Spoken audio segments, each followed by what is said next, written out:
Khe Sanh, February 1964. Nearly 6,000 Americans were surrounded. Every day brought artillery. Every night brought uncertainty. Somewhere on the edge of the combat base occupied a fighting position no bigger than a room. They don't know each other's future. They don't know how history will remember this battle. Right now, they're only worried about making it until sunrise. This is their story. It had already been 74 days. At first, everyone kept track. Then somebody stopped counting. Days bled together.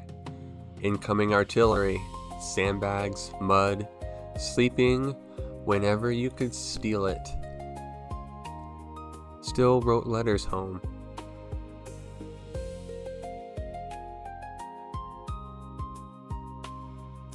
The oldest hadn't written one in weeks. He said there wasn't really anything left to say that wouldn't worry his parents.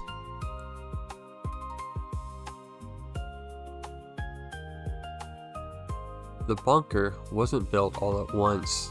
Every quiet afternoon, someone grabbed another shovel, another sandbag. Nobody thought much about it until the first mortar landed close enough to throw dirt in their coffee.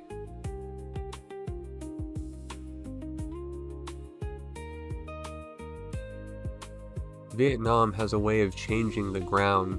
Rain turns everything into mud. Boots pack it down, explosions tear it back apart. You stop noticing the smell. You stop noticing the heat. Eventually, this hole becomes home.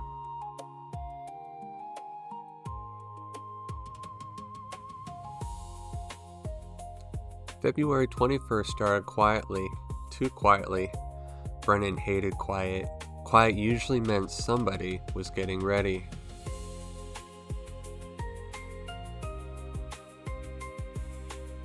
Walker checked everyone's ammunition. Cole cleaned his rifle again. Morales tested the radio. Tommy sat against the wall, rubbing the blister on his heel. Nobody talked much.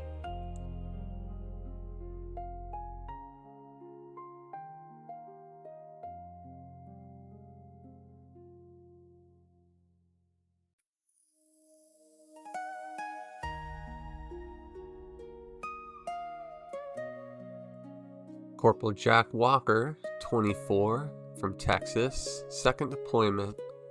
Squad leader, never raised his voice, never had to.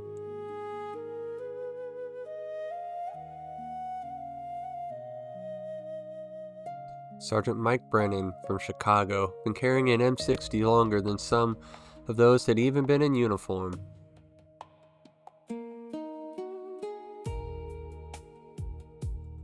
Nobody else could see what he saw, but everyone trusted him.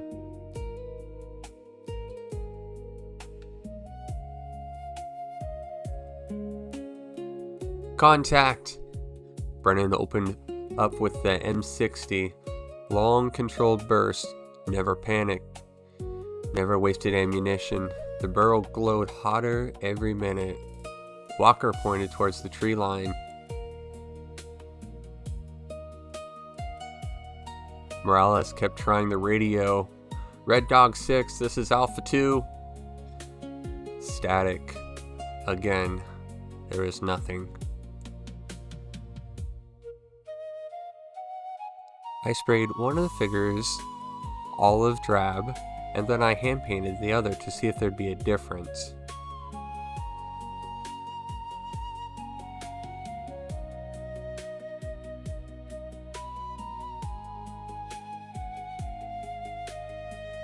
However, after looking at the finished products, I didn't really like how the olive drab green looked. I wanted something a little bit darker, a little bit more rich.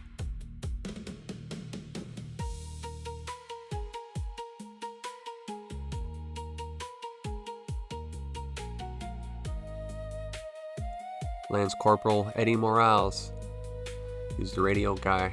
He's from California, only 19. Everyone called him Hollywood because he wanted to go and become an actor.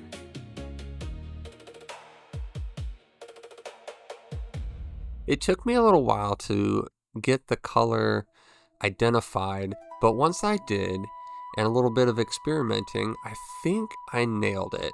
I'm really happy with this color. Tommy had never been shot before. Nobody has. The bullet struck his lower leg. He had never even heard it. Just the sudden feeling that one of his legs was no longer working. Brennan dragged him behind the wall. Rifleman Danny Cole, he's from Georgia, 20 years old, had a 6-month-old daughter he haven't met yet.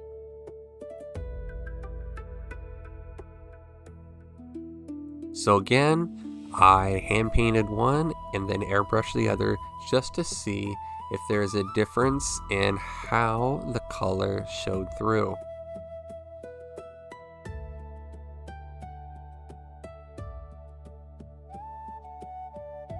Let me know in the comments which one you preferred, the airbrush or hand painting it.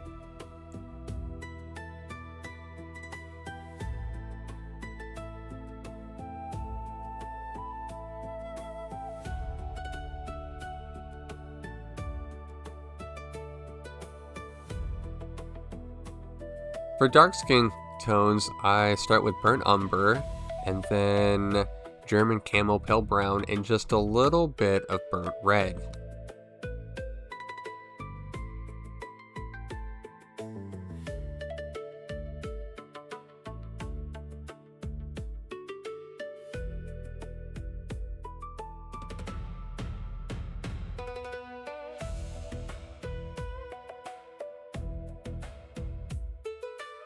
Private Tommy Hayes is fresh out of training. He's from Kentucky. Had been in Vietnam only 16 days. Walker wrapped the field dressing as tight as he could. Tommy apologized. "Sorry, Sergeant." Walker looked at him. "For what? Getting hit?" Walker almost laughed. "You don't need to apologize for bleeding." This was the first time that I decided to paint a rusty barrel. If you look at pictures of this battle, you'll see rusty barrels all over the place, and I wanted to replicate that here.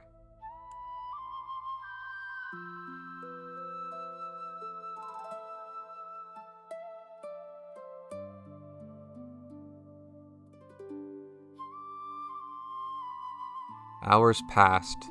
Nobody knew what time it was anymore. The only clock was the artillery.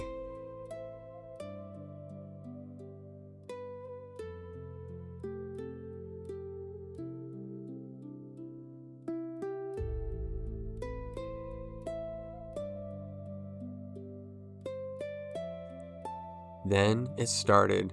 The first artillery round landed somewhere beyond the hill, then another, and then another. The earth shook so hard, the dirt fell from the bunker walls. Walker didn't yell, "Positions!" because everyone already knew where to go.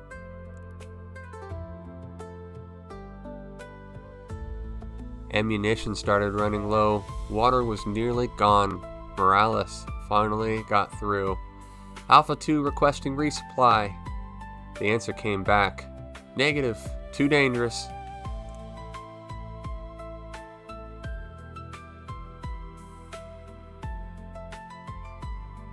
One thing I wanted to avoid was making every sandbag look exactly the same.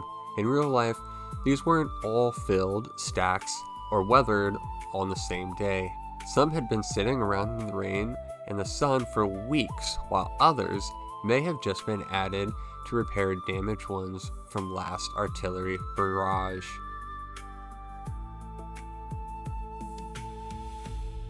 Every explosion coated everything in another layer of dust.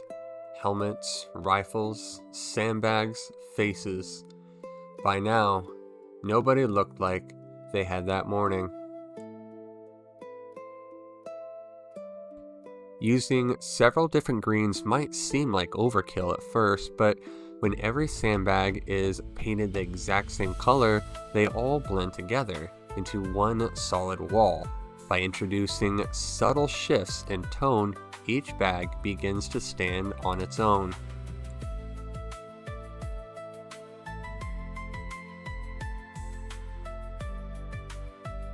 Hundreds of brass cases now covered the bunker floor. Walker noticed Tommy collecting them into little piles. "What are you doing?" With the sandbags finished, it's time to start bringing the ground to life.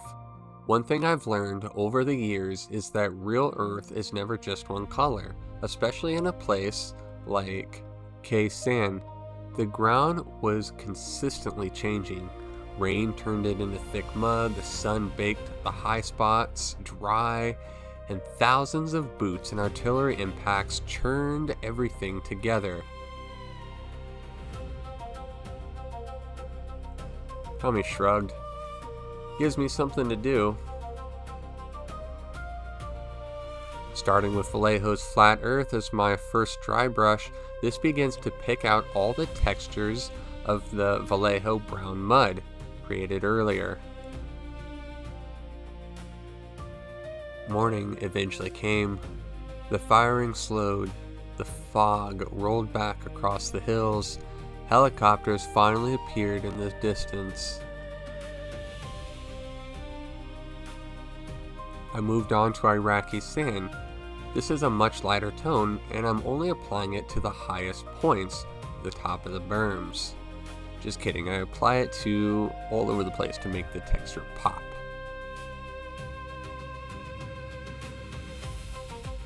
Tommy survived. Walker survived. Brennan survived. Morales even survived. And there was Cole. He survived as well. But they would never again be the same young men who climbed into this bunker the day before. Thousands of stories like this unfolded across Vietnam. Most were never written down. No cameras recorded them. No headlines mentioned them. Just ordinary young Americans doing extraordinary things because the man beside them needed them to. That's what I wanted this diorama to capture.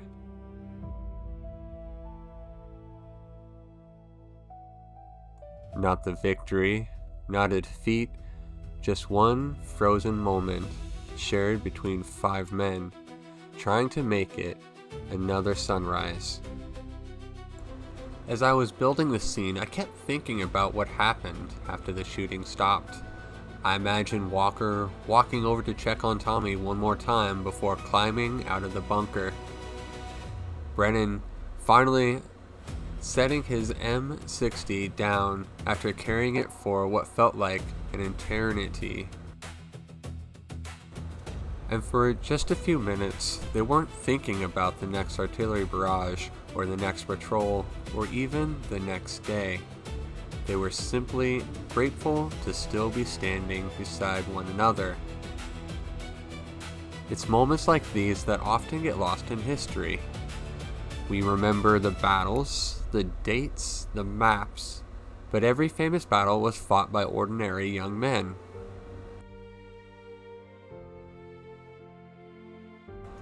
Thousands of Marines and soldiers endured months of consistent artillery, mud, exhaustion, and uncertainty.